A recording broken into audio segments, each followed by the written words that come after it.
Hi, I'm Tula Pink, and I'm here at Fat Quarter Shop Studios talking about all my favorite tools and supplies for English paper piecing. So there are some specific supplies that are really partial to English paper piecing, in my humble opinion. There's a couple general things that I think work great on other projects too. So I kind of have two categories of supplies. There's need and there's nice to have.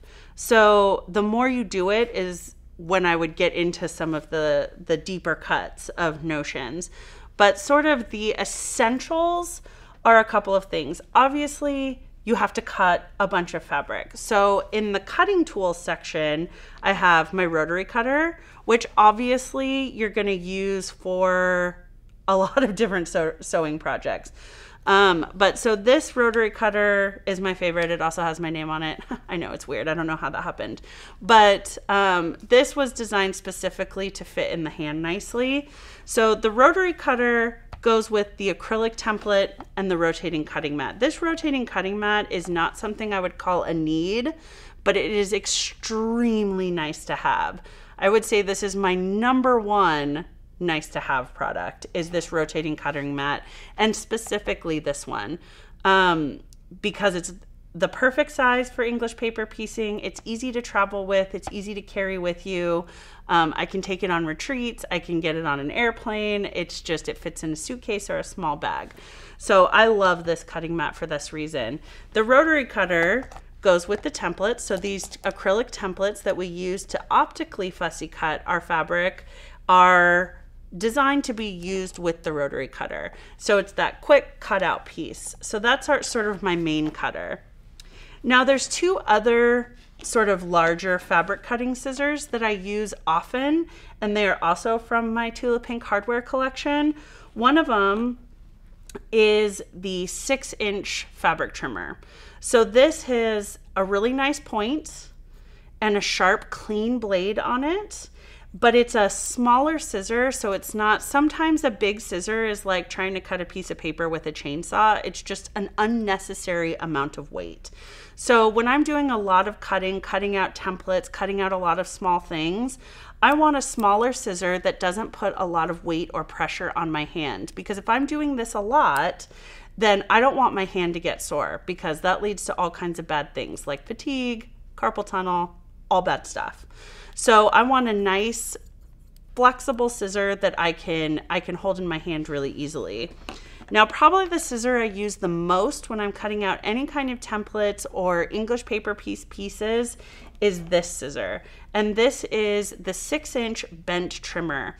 And the key feature of this piece is that it's micro serrated, which means that on the edge of this blade is like the tiniest little pinking shear. It's little zigzags all the way down the blade. And the reason that's important is because a straight bladed scissor is great for cutting multiple layers of fabric.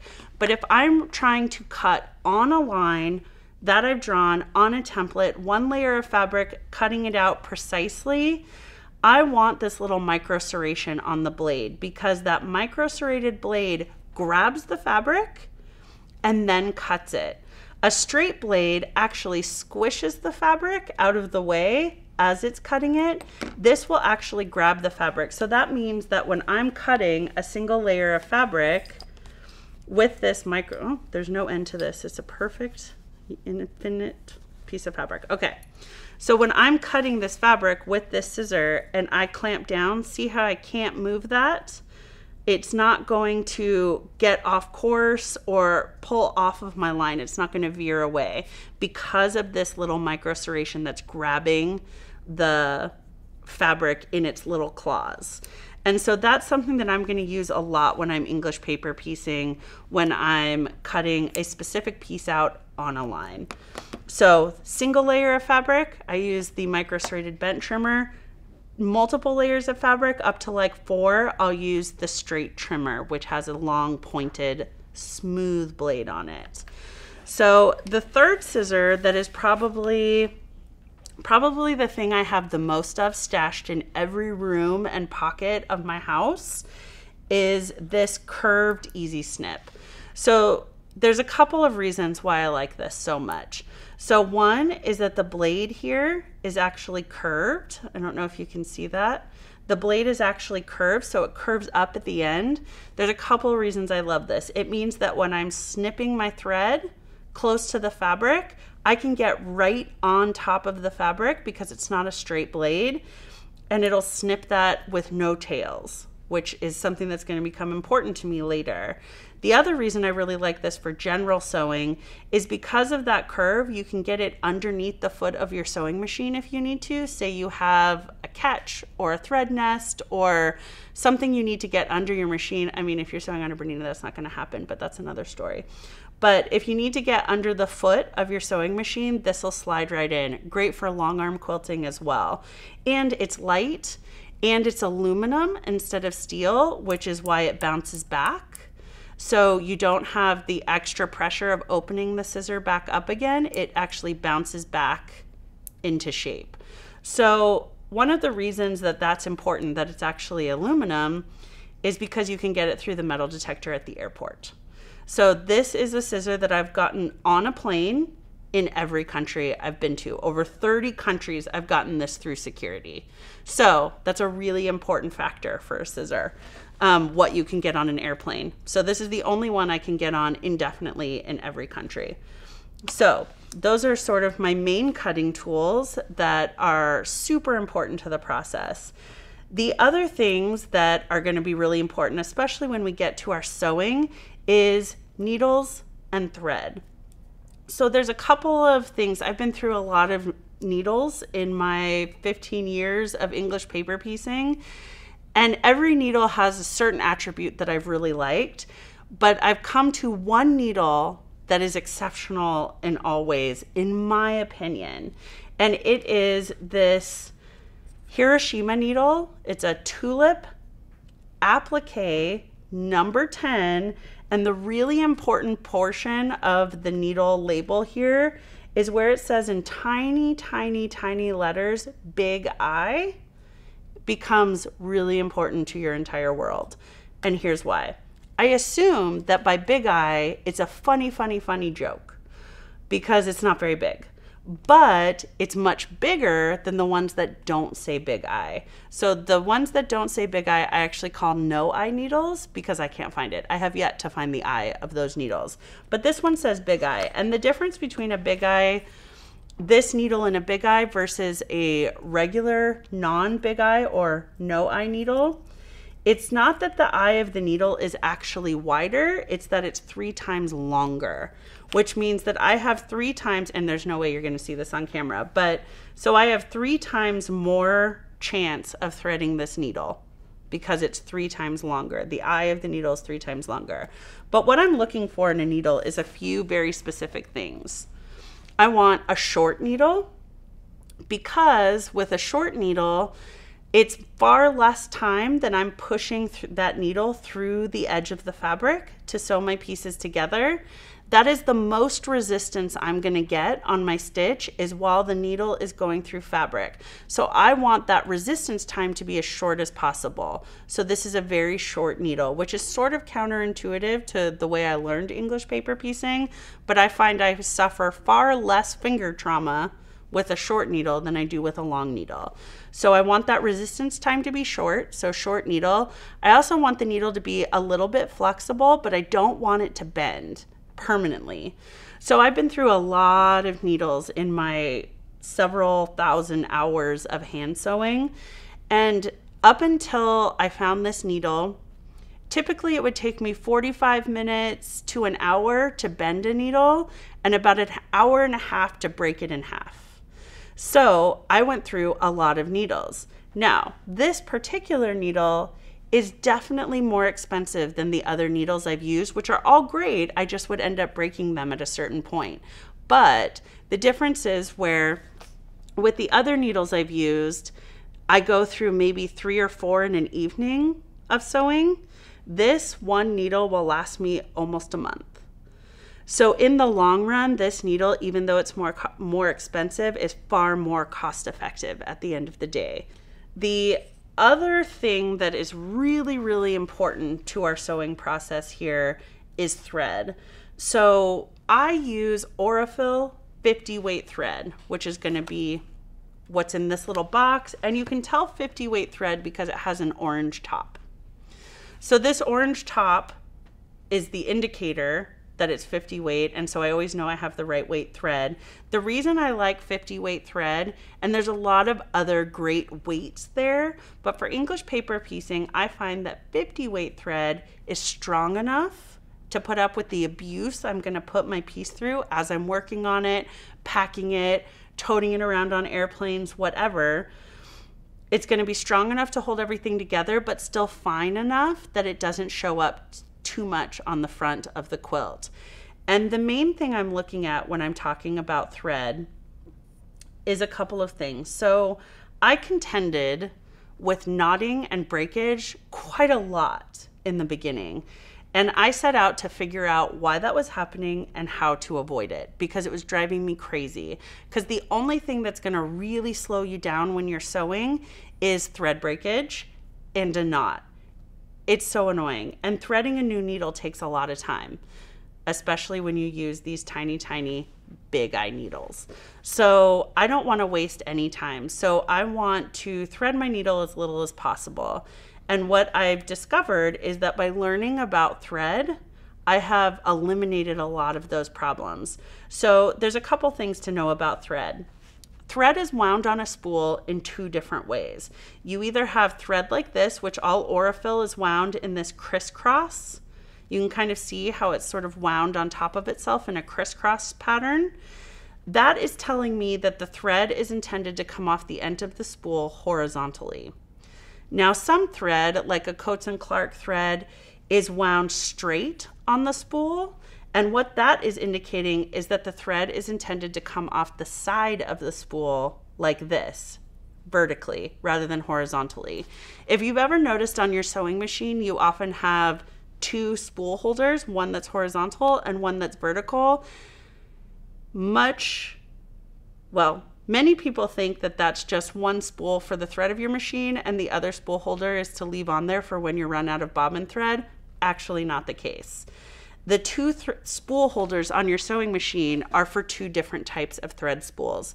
The horizontal one is designed for crisscross wound threads. The vertical spool holder is designed for straight across wound thread spools. So that's why you have two thread spools on your machine. Fun fact. And the only reason I bring that up is because if you pull the thread off the spool in the way it's designed to come off the spool, you're going to get thread that typically sits in a nice U when you hold it up.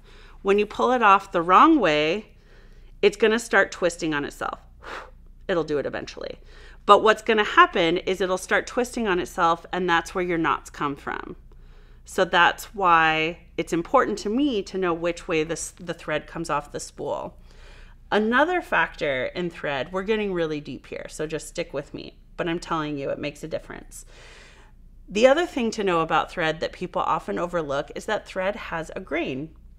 So thread is designed to be spooled through your needle in a specific way. And now normally when we're sewing on a machine, the machine is factoring all of this stuff for us. So we never really have to think about it. It's designed to use the thread in the way it's meant to be used. So we never have to actually fuss over it. But when we're hand sewing, the machine isn't doing the work for us. So we have to pay attention to how we're using our thread.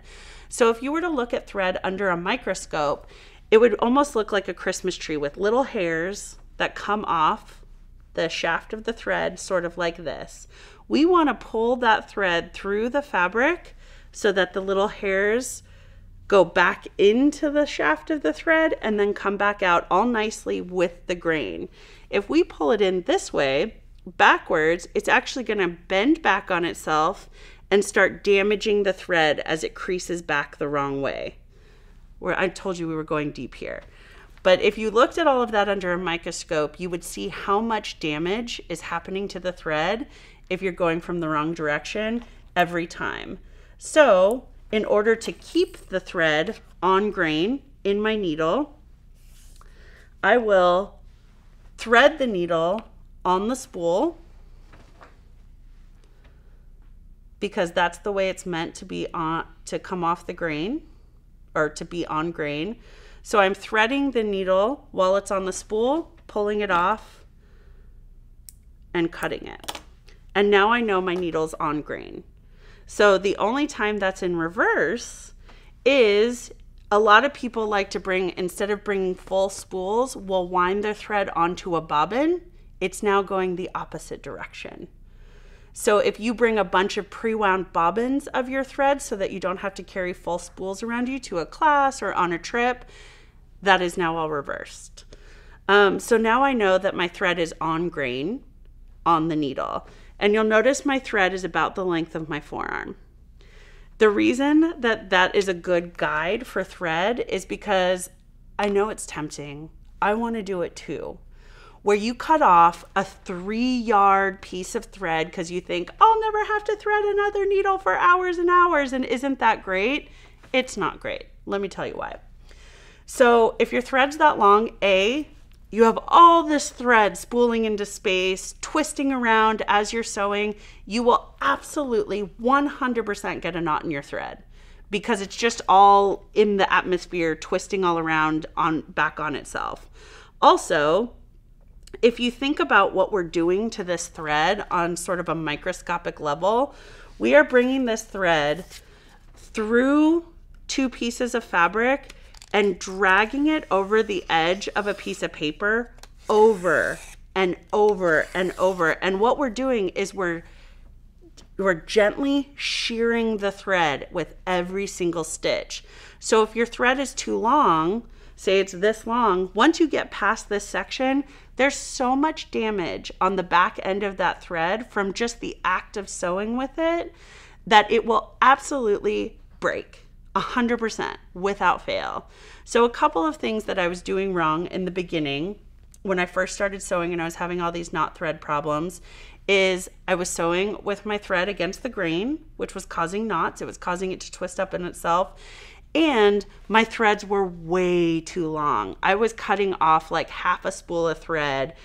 And the other problem with that is if you watched the earlier video, I talked about shaving seconds wherever we can. And one of the ways that we're shaving seconds is by not having a long thread. Because if you have a long thread, now your sewing motion is this big. But if you have a short thread, it's this big. That's faster stitching with a smaller motion and far less trauma to your shoulder and elbows. So one of the things, because these projects take so long and they require a lot of our body, we have to take care with our body, which means limiting our range of motion to something comfortable, shorter thread, and not holding our pieces in a way that's going to cause trauma to our body. And we'll talk about that more in the sewing portion of this video series. Oh, here we go. So one of the newest notions that was given to me by someone at Quilt Market who said, really sweetly, these 2 girls, so nice, came up and said, we made this product, will you try it? I stuck it in my pocket and walked away. I found it in my pocket a week later and turned out to be the greatest thing I've ever used. And so this is relatively new. I've been using these for maybe about a year now, and they are the most genius things I've ever come across that, since glue. Glue was probably the last genius thing I used, and this is sort of the second genius thing I've used. So for years, when I was going to sew 2 pieces together, I would use a Wonder Clip. And I would clip my 2 pieces together. And the reason I like to clip them together is because it's less stressful on my hand. If I'm holding them really tight, I'm creating stress on this arm and this hand. So I want something that's going to hold my pieces together for me. And I used to use a Wonder Clip, which is a super great product, and I still use them for a ton of stuff. But in English paper piecing, the only problem I came across with the Wonder Clip is that it has 2 little tails that stick up, little plastic tails that stick up out of the fabric, and my thread would get wrapped around them, and I was constantly unwrapping the thread from my Wonder Clips. So then I got this Sew Tite, which is a little metal base with a little plastic top piece that has 2 magnets on it, on this particular one. So this is the mini. and you put the plastic piece on one side and the metal piece on the other, and you cannot separate these pieces. Like, it is the stickiest, well, it's not sticky, it's magnetiest little magnet thing I've ever come across. And it's great because there's now nothing sticking up to get my thread caught on, nothing that's gonna wrap around or tie a knot or anything. And I can just sew all the way to the end. And the other great thing about it is it's holding my piece across the whole middle. It's not just clipping one end or the other, and it's not in my way. And it creates a really nice weight in my hand so that when I'm holding this, it's actually holding itself to my hand because it's giving it that little bit of extra weight, which also helps me not drop pieces on the floor of the airplane, which you can never ever get again. It's like a black hole down there. I don't get it. But because I travel with this, it's just a nice little compact object that's really changed how I sew. Thank you guys so much for watching this video, and be sure to check back in for my next video all about sewing for English paper piecing. This is the good stuff. I'm excited.